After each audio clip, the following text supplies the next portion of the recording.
একদিন সকালে মোটা পেটো দুষ্টু বিড়ালটা মানুষের মতো দুই পায়ে হেঁটে হেঁটে ঢুকে পড়ল এক বিশাল বাগানে। তার হাতে ছিল একটা মোটা সোটা লাঠি, চোখে মুখে দুষ্টু হাসি। আজ সে নাকি সিংহ শিকার করতে এসেছে।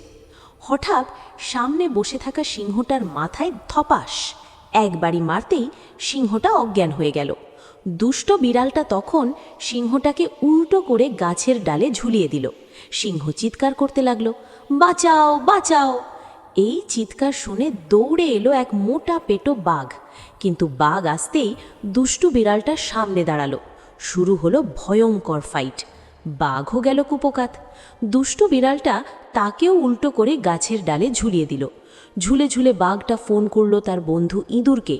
কিছুক্ষণের মধ্যেই ইঁদুরটা চুপি চুপি এসে গাছে উঠল আর দাঁতে কামড়ে রশি কেটে দিল। মুহূর্তেই মুক্ত হলো সিংহ আর বাঘ।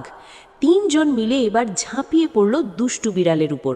ধুমধাম মারধরের পর দুষ্টু বিড়ালটার পায়ে রশি বেঁধে তাকেই গাছের ডালে উল্টো করে ঝুলিয়ে দিল। ঝুলে ঝুলে দুষ্টু বিড়াল বলল, আহারে, আজ বুঝলাম একা দাদাগিরি করা ভালো না।